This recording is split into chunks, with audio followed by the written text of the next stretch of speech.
जय हिंद दोस्तों, मैं सौरभ और स्वागत है आपका आपके चैनल अर्थ जीएस पर। हम लोगों की करंट की सीरीज़ का अगला दिन जनवरी 8 की बात हो रही है। डे आपकी कंटिन्यू 158। और जो लोग अभी तक हमारे चैनल से नहीं जुड़े हैं वो यूट्यूब पर सब्सक्राइब कर लीजिए अर्थ जीएस बाई सौरभ कुशवाहा, जिससे आपको डेली के वीडियोस मिलते रहेंगे। और ये हमारे टेलीग्राम का लिंक दिया गया है, आप यहाँ पर ऐड हो सकते हैं, जिससे आपको इस वीडियो का पीडीएफ और अदर सब्जेक्ट का पीडीएफ भी मिल जाएगा। बढ़ते हैं पहले क्वेश्चन पर। किस राज्य द्वारा छात्र स्टार्टअप और नवाचार नीति 2.0 का आरंभ किया गया है? ये जो आपका छात्र स्टार्टअप और नवाचार नीति है 2.0, आप इसको शॉर्ट में बोल सकते हैं SSIP 2.0। मतलब इसका क्या हुआ? Student startup and innovation policy. और ये जो योजना है ये किस राज्य द्वारा आरंभ करी गई है अभी हाल ही में? तो गुजरात द्वारा आरंभ की गई है।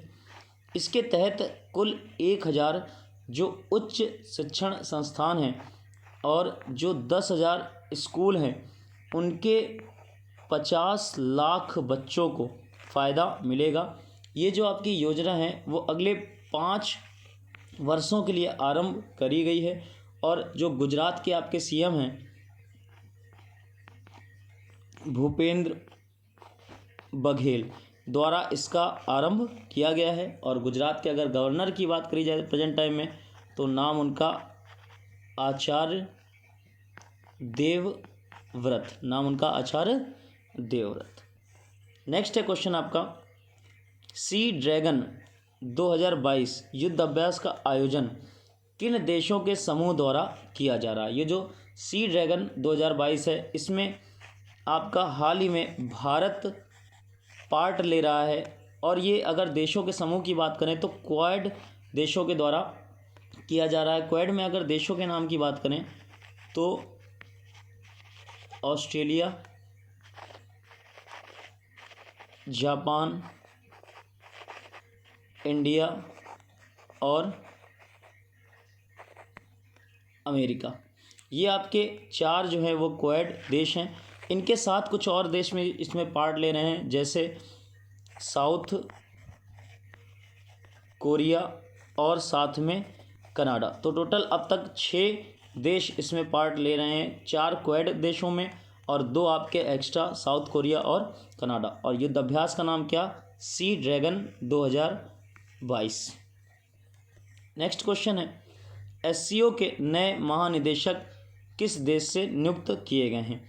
ये जो एससीओ संस्था है, संघाई कोऑपरेशन ऑर्गेनाइजेशन की बात हो रही है, तो उसके अभी हाल ही में नए महानिदेशक बने हैं। और किस देश के बने हैं? तो चीन के बने हैं। उनके नाम की बात करें तो नाम उनका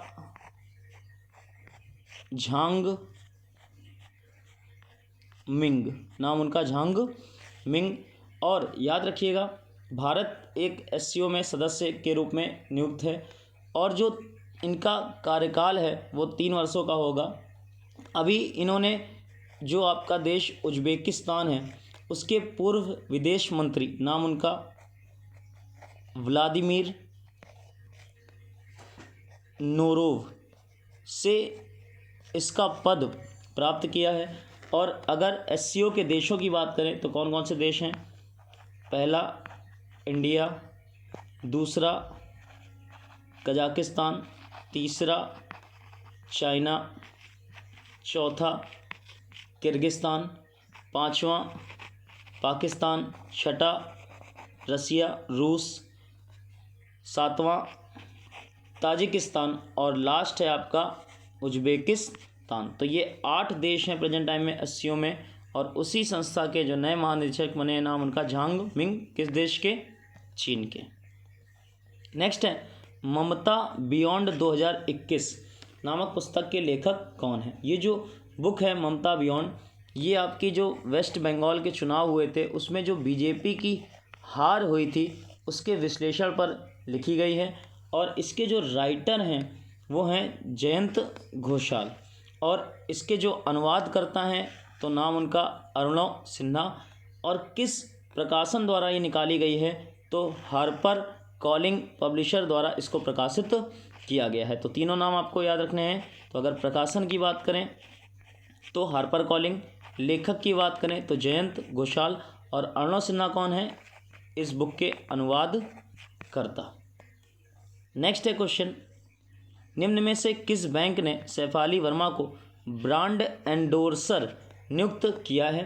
याद रखिएगा, जो बैंक ऑफ बड़ौदा है बॉब, उन्होंने रिसेंटली जो आपकी क्रिकेटर हैं, नाम उनका सैफ अली वर्मा को अपने यहाँ का ब्रांड एंडोर्सर नियुक्त किया है। और ये जो आपकी सैफ अली वर्मा हैं 2019 में मात्र 15 वर्ष की आयु में इन्होंने भारत की ओर से T20 मैच खेला था। सबसे कम उम्र की जो प्लेयर हैं वो यही हैं अभी तक, सैफ अली वर्मा, और बैंक ऑफ बड़ौदा ने इन्हें क्या बनाया है, ब्रांड एंडोर्सर। नेक्स्ट है, हाल ही में किस देश ने कुछ कंपनियों पर जासूसी की वजह से जुर्माना लगाया है। याद रखिएगा, जो कंपनियां हैं जिन पर जुर्माना लगाया गया है तो उसमें नाम पहला फेसबुक, दूसरा गूगल। इन दोनों ही कंपनियों पर फ्रांस देश ने 1768 करोड़ रुपए का जुर्माना लगाया है। और किस वजह से, तो ये ऑनलाइन जासूसी करती थी कंपनियां, ऐसा उस देश ने कहा है, इसी कारण इन दोनों पर ही जुर्माना लगाया गया है। नेक्स्ट है, हाल ही में किस राज्य ने एक सैनिक स्कूल का नाम बदलकर जनरल विपिन रावत के नाम पर रखा। राज्य की बात हो रही है तो उत्तर प्रदेश राज्य ने ऐसा किया है। और किस जगह है, किस ज़िले में है, तो जो मैनपुरी में आपका एक सैनिक स्कूल है उसी का नाम बदलकर अब जनरल विपिन रावत के नाम पर रखा गया है। नेक्स्ट है, किस स्थान पर भारत के पहले ओपन रॉक संग्रहालय का उद्घाटन किया गया। जो आपके मंत्री हैं केंद्रीय, नाम उनका डॉक्टर जितेंद्र सिंह द्वारा इसका उद्घाटन किया गया है। किस स्थान पर स्थित है, तो हैदराबाद। और याद रखिएगा, भारत का पहला ओपन रॉक संग्रहालय है, फर्स्ट है, तो इसलिए मोस्ट इम्पॉर्टेंट है। और याद रखिएगा, इन्हीं मंत्री ने, डॉक्टर जितेंद्र सिंह ने लखनऊ और देहरादून, ये दो शहरों का भूकंप जोखिम मानचित्र भी हाल ही में जारी किया है। तो दोनों पॉइंट आपको याद रखने हैं, और दोनों के दोनों डॉक्टर जो आपके जितेंद्र सिंह हैं द्वारा जारी किए गए। नेक्स्ट है, रेलवे सुरक्षा बल द्वारा कितनी मेरी सहेली टीमों को तैनात किया गया है। जो आपका स्पेशली वुमेंस के लिए टीमें हैं, प्रशासन ने नियुक्ति की है, और किस संस्था के द्वारा किए गए हैं, तो रेलवे सुरक्षा बल के द्वारा। और कितनी टीमों की बात करें तो 244 टीमें ऑल ओवर कंट्री आपकी स्टेशंस पर तैनात की गई हैं, और उनका नाम क्या, मेरी सहेली टीम। नेक्स्ट है, हाल ही में सुर्खियों में रही सीमा भवानी का संबंध निम्न में से किससे है। ऑप्शन आप देख सकते हैं। तो करेक्ट ऑप्शन जो इसका है वो है BSF.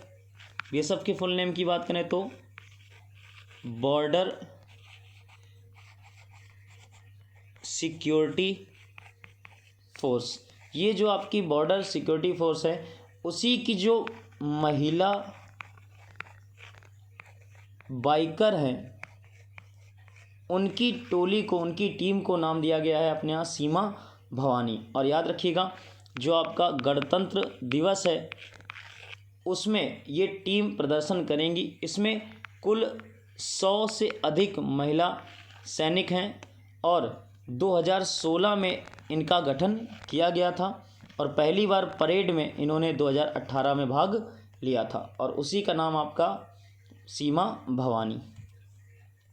Next question of the day, आपको वीडियो के कमेंट बॉक्स में मेंशन करना है कि जी अशोक कुमार को किस संस्था का महानिदेशक बनाया गया है। जो आपके जी अशोक कुमार हैं वो एक संस्था के महानिदेशक बनाए गए हैं, उस संस्था का नाम आपको मेंशन करना है। और अभी तक आपने अगर चैनल को सब्सक्राइब नहीं किया है तो यूट्यूब पर आप सब्सक्राइब कर लीजिए, अर्थ जीएस बाई सौरभ कुशवाहा। ये हो गया हमारी करंट की सीरीज़ का एक दिन मिलते हैं नेक्स्ट टॉपिक के साथ, तब तक के लिए जय हिंद।